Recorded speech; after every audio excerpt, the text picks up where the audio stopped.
배달을 이하에서 다 차릴 수 있다면은 홀기지는 무조건 이상 있어야 돼요. 이게 왜 그러냐면은 홀하고 배달 매장하고는 어떤 차이가 있을까요? 홀하고 배달하고는 사실 명확한 차이가 있는데요. 진입장벽이라는 좀 포커스를 두고 얘기를 한번 해볼게요. 그 진입장벽에 대해서 한번 쭉 들어보시면은 아마도 배달 창업에 대해서 좀 다른 관점을 지닐 거고, 그거 대비해서 뭐 홀이 어떤지 이것도 한번 차이를 좀 보실 수 있을 거예요. 진입장벽 이렇게 얘기하면은 좀 와닿지가 않을 것 같아서 제가 홀하고 배달 이렇게 나눠서 진입장벽이 어떻게 다른지를 좀 하나씩 설명드리는 게 좀 더 이해하기 쉬우실 것 같아요. 그래서 그런 관점으로 좀 설명을 드릴게요.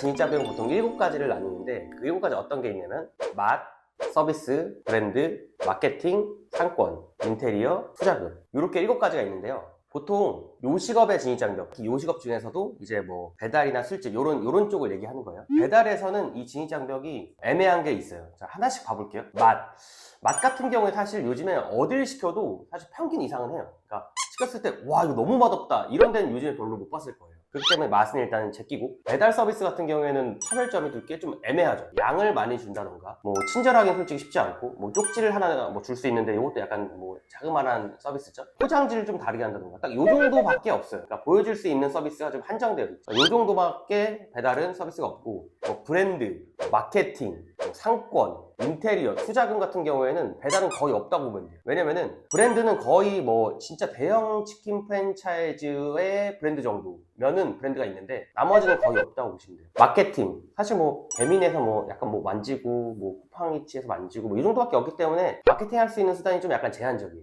그것도 이제 넘어가고, 상권 같은 경우에는 오히려 뭐 다 아시겠지만 되게 차별점이 없죠. 그냥 뭐 아무데나 지하에 조그맣게 월세 한 50만 원짜리 들어가서 장사를 할 수 있기 때문에 상권은 솔직히 진짜 없다고 봐도 되죠. 마찬가지로 인테리어, 보통 인테리어는 안 하시잖아요. 배달하시는 분은 그냥 주방 깔고 그냥 주방기기 채워 넣은 다음 바로 의당 하시죠. 그래서 보통 인테리어는 진입장벽이 없다고 보면 되고, 투자금도 뭐 차리면은 솔직히 3천 이하로 차리기도 되게 쉬워요. 그래서 3천 정도는 보통 돈이 없으신 분들도 신용대출하면 나오잖아요. 그렇기 때문에 거의 아무나 차릴 수 있다는 기준으로 생각을 하시면 돼요.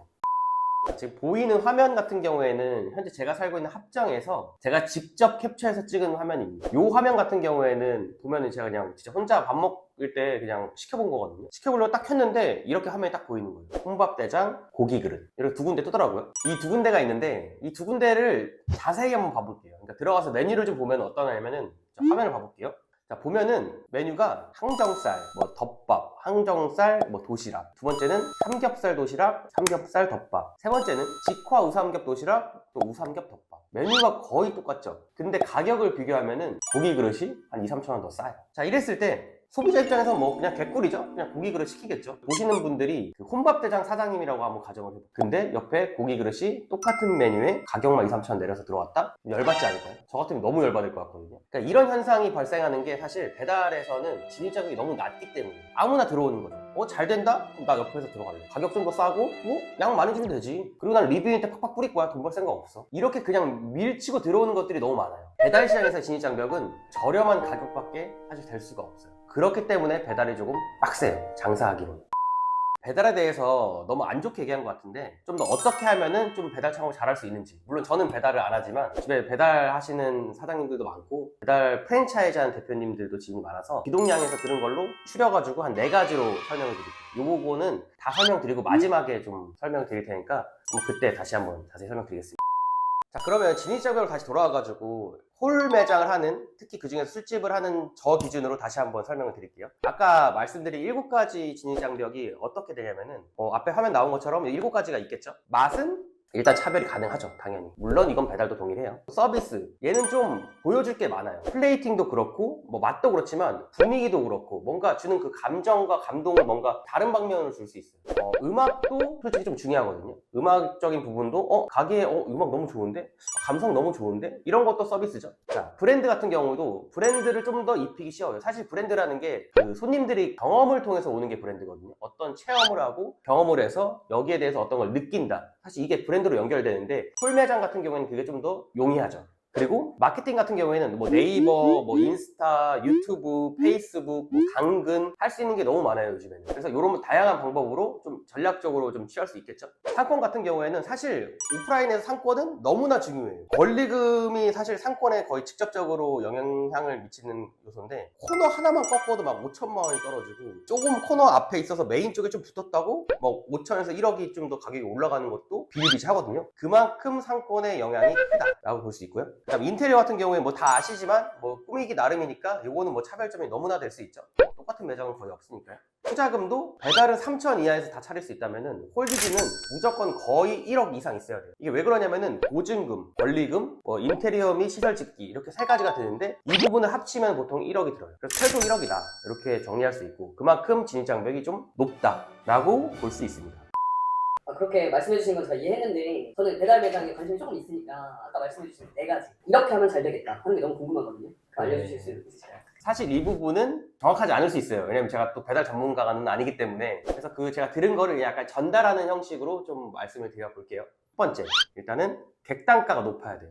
특히 객단가가 한 3만 원 이상 아니면 좋아요. 두 번째, 원가율은 한 40%가 넘어가면 안 돼요. 한 30%에서 35%면은 베스트. 자, 세 번째, 포장 상권을 함께 가져가면 좋아요. 이 포장 상권이라는 게 어떤 지하 구석에 들어가는 게 아니고 그래도 나름 1층인데 좀 사람들 지나다니는 요런 상권. 요런 게 들어가는 게 무조건 플러스다. 자, 네 번째, 배달 앱에 대한 이해도가 좀 높아야 돼요. 그러니까 배달 앱에 대한 공부를 좀 많이 하셔야 돼요. 그거를 이해도가 좀 높아서 전략적으로 좀 광고를 하셔야 된다. 이 네 가지를 정리할 수 있는데 이 네 가지에 대해서 이유를 간략하게 짧게 딱딱딱 설명하고 마무리할게요. 첫 번째, 객단가가 높아야 되는 이유는 사실 사장님이 부담하는 배달비 때문인데 손님이 부담하는 배달비는 차치하더라도 보통 사장님이 부담하는 배달비가 5, 6천 원까지 되거든요. 근데 그 5, 6천 원을 부담하려면은 막 1, 2만 원 팔아서는 배달비 떼고 남는 게 없어요. 그래서 한 3만 원 이상 정도 되는 걸 팔아야지 배달비 떼고도 좀 남아요. 자, 두 번째, 원재료율 부분인데 요건 살짝 표를 보면서 같이 얘기를 할게요. 자, 표를 보면은 요게 뭐 배달 기준 3,500 팔았을 때 남는 돈이에요. 그러니까 수익은 뭐 안 보셔도 되고 일단 보셔야 되는 게 비율이나 항목을 보시면 돼요. 자, 여기서 수익을 늘리려면 나머지 비용을 줄여야 돼요. 근데 볼게요. 인건비, 임대료, 운영 잡비, 배달 수수료는 어떻게 할 수가 없어요. 얘는 그냥 거의 고정값이라 보면 돼요. 인건비, 뭐 일은 해야 되니까 직원을 뽑아야겠죠. 임대료, 이건 그냥 고정값이죠. 운영 잡비, 뭐 가스를 적게 쓸 수 있나요? 뭐 전기를 적게 쓸 수 있나요? 없죠. 자, 배달 수수료, 이거는 배달에 대한 이해도를 높이면 조금 줄일 수 있지만 거의 힘들어요. 요즘에는 25에서 30%는 거의 날라가요. 그러면 남은 게 뭐예요? 원재료 비율 하나죠. 음식 양을 줄이는 건 쉬워요. 할 수 있어요. 그냥 줄이면 되거든요. 근데 문제는 뭐냐면은 음식 양을 줄였을 때도, 즉 원재료 비율을 낮췄을 때도 손님들을 만족시켜줄 수 있느냐, 요 부분을 해결해야 돼요. 근데 굉장히 어렵죠. 그러니까 남들은 양 많고 맛있는데 나는 양 줄이고 이렇게 팔았을 때 경쟁이 돼야 되잖아요. 그래서 이거는 실력의 영역으로 좀 넘어가긴 해요.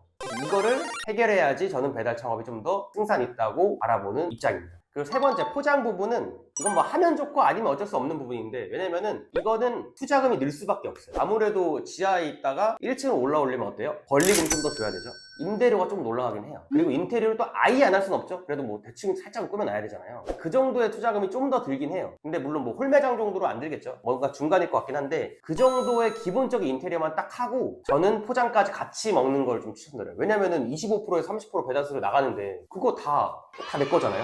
포장은 무조건 같이 가져가는 거를 저는 추천드려요. 이거는 뭐 선택의 문제겠죠.